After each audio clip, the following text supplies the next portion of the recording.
तो हेलो दोस्तों, कैसे हैं आप सब। आई होप कि आप सब अच्छे होंगे। तो चलिए शुरू करते हैं आज की वीडियो। और आज हम बात करेंगे अपने जो हमारा फिजिक्स का टॉपिक चल रहा है, धारिता, जो हम चैप्टर पढ़ रहे हैं उसमें हम आगे बढ़ेंगे और देखेंगे कि कैसे कैसे चालकों की क्या क्या धारिता होती है। तो सबसे पहले मैंने आपको तीन प्रकार के चालक बताए थे।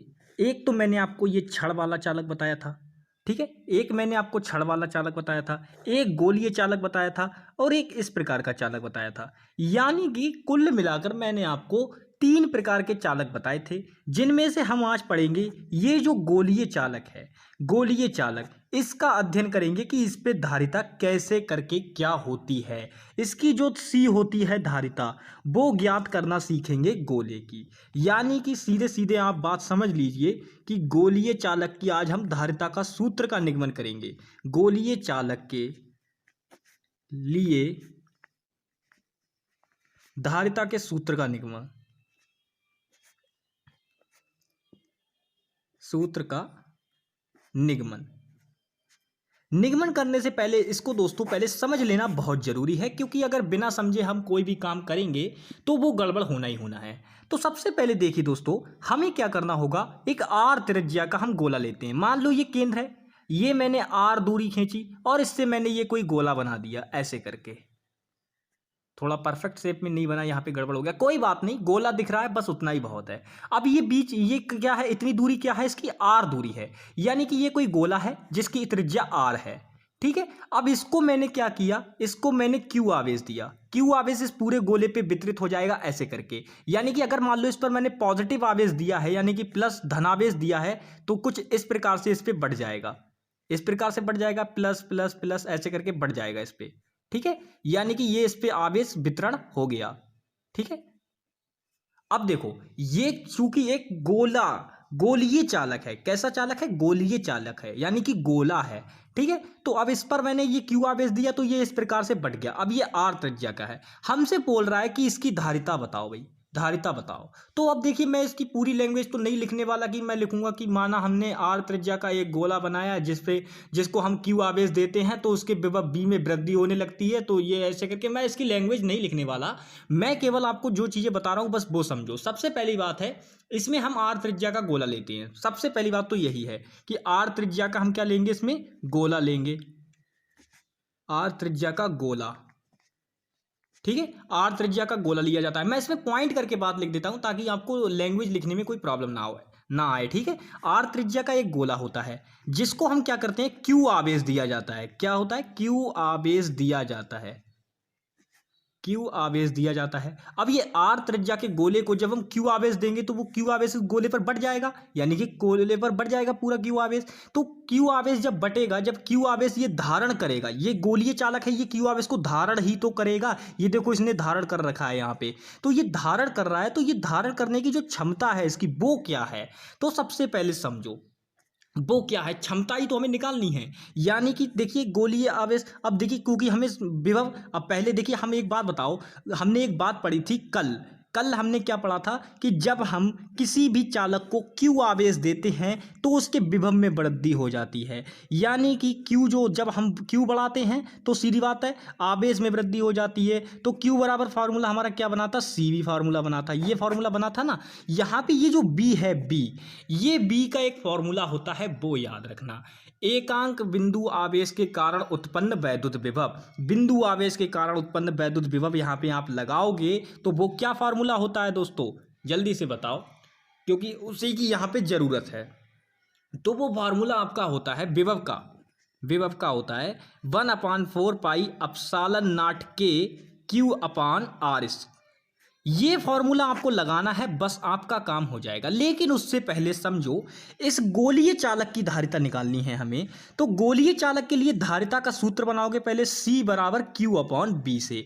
अब देखो दोस्तों, C बराबर क्यू अपॉन बी हमने फॉर्मूला लगाया, ठीक है, गोलीय चालक में बस इतनी बातें आपने समझ ली तो बहुत अच्छी बात है। अभी मैं इसकी कुछ और बातें बताऊंगा जो कि इसकी प्रॉपर्टीज़ हैं, उनको भी आप ध्यान से समझ लीजिएगा। लेकिन सबसे पहले आप यहाँ पे समझो, ये जो C बराबर Q है, अब ये Q तो देखिए कोई मतलब नहीं है। B की वैल्यू हमें यहाँ पे हमें पता है कि एकांक बिंदु आवेश के कारण उत्पन्न वैद्युत विभव क्या होता है, 1/4πε0 के Q/R होता है। ये बात हम जानते हैं। तो अब यहाँ पे B की वैल्यू लगा दो। B की वैल्यू क्या है, 1/4πε0 के Q/R, यही तो है। अब देखो सबसे पहली बात समझो, यहाँ पे ये वैल्यू हमें दे रखी है।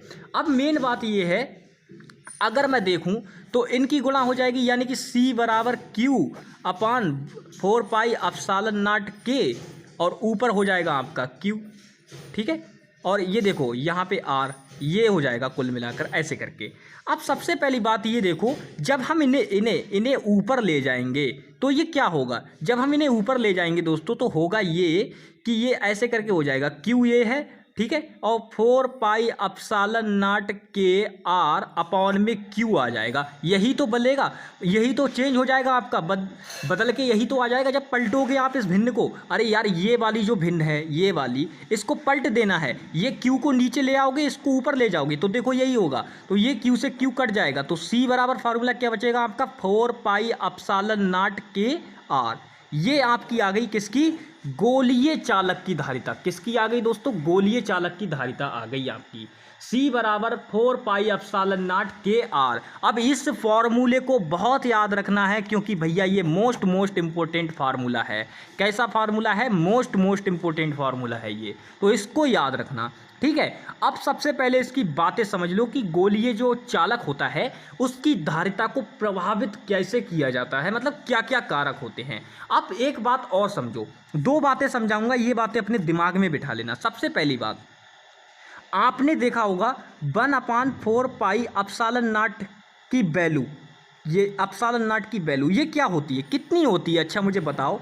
तो आप बोलोगे कि ये वैल्यू होती है 9 × 10⁹ ये वैल्यू होती है इसकी।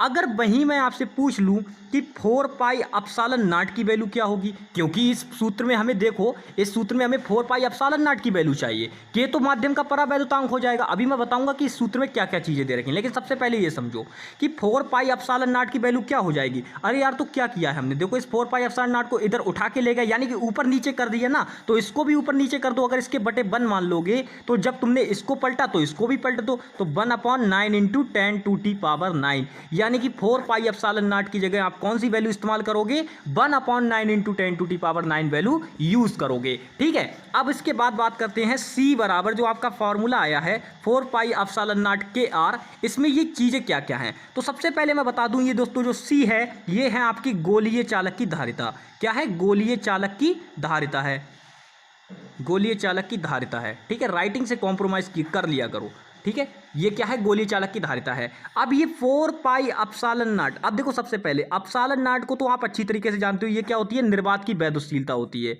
बता देता हूँ सब चीज़ें बार बार, कोई बात नहीं है। निर्वात की वैद्युतशीलता होती है। अब वैद्युतशीलता की जो वैल्यू होती है वो कितनी होती है, 8.854 × 10⁻12 न्यूटन स्क्वायर प्रति मीटर, कूलाम मीटर स्क्वायर। ये फॉर्मूला वो होता है, इसका मात्रक होता है, ठीक है। बात करते हैं ये के है माध्यम का परावैद्युतांक। अब देखिए दोस्तों, जो के है इसकी वैल्यू धातुओं के लिए अनंत होती है, इन्फिनिटी, और वैसे निर्वात के लिए क्या होती है, 1 होती है। तो मैं सारी चीज़ें आपके सामने क्लियर करता जा रहा हूँ अभी भी, ताकि आपको कोई प्रॉब्लम ना हो, ठीक है। और ये जो R है, ये क्या है, गोलीय चालक जो है उसकी त्रिज्या है, गोलीय चालक की त्रिज्या है। तो मैंने सारी चीज़ें आपको बता दी। जो ये ε0 है, ये निर्वात की वैद्युतशीलता है। ये जो C है वो गोलीय चालक की धारिता है। ये जो और ये जो K है आपका, ये माध्यम का परावैद्युतांक है। और ये जो आपका R है, ये क्या है, गोलीय चालक की त्रिज्या है। तो ये सारी चीज़ें मैंने आपको एक्सप्लेन कर दी। अभी एक चीज़ और बची है, वो भी जल्दी से बता देते हैं कि क्या है, ठीक है। अब इसको प्रभावित करने वाले कारक समझ लीजिए, क्योंकि उनको बहुत इंपॉर्टेंट है समझना। जो गोलीय चालक होते हैं, इनको प्रभावित करने के लिए एक ही कारक इंपॉर्टेंट है, क्योंकि हम देख रहे हैं कि C बराबर जो आपका फॉर्मूला आया है 4πε0 के R, इसमें देखो ये कांस्टेंट और माध्यम का ये भी कांस्टेंट। के क्यों कांस्टेंट है, क्योंकि एक निश्चित वैल्यू होती है, या तो 1 होगा या इन्फिनिटी होगा। तो देखो सारी चीज़ें तो कांस्टेंट मिल गई। 4π अपना कांस्टेंट है, ε0 अपना कांस्टेंट है, के भी कांस्टेंट है, बचा क्या, बचा है गोलीय चालक की त्रिज्या आर। अब जरा ध्यान से देखो, सी बराबर आर, यानी कि अगर हम देखें तो जो धारिता है वो गोलीय चालक की त्रिज्या के समानुपाती है। कैसे समानुपाती है? क्योंकि अगर व्युत्क्रमानुपाती होती तो 1/r आता, लेकिन ये आया क्या, केवल r। यानी कि सीधी सीधी बात है, यहां से एक कंक्लूजन निकल के आ रहा है कि जो धारिता होगी वो त्रिज्या के समानुपाती होगी। यानी सीधी बात है, आप जितना बड़ा गोला लोगे, जितना बड़ा गोला लोगे उसकी धारिता उतनी ही ज़्यादा होगी। यानी कि मान लो अगर आपने 1 सेंटीमीटर त्रिज्या का गोला लिया तो उसकी 1 सेंटीमीटर की उसकी धारिता कम होगी, वो आवेश को कम ग्रहण कर पाएगा।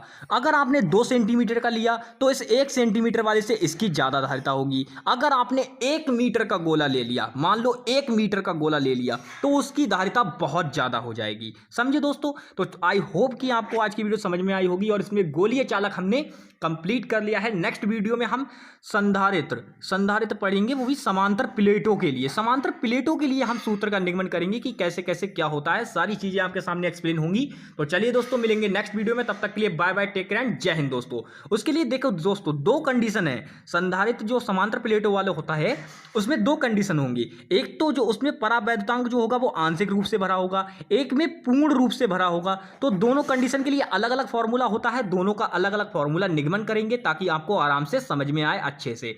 ठीक है, तो चलिए दोस्तों, ठीक है।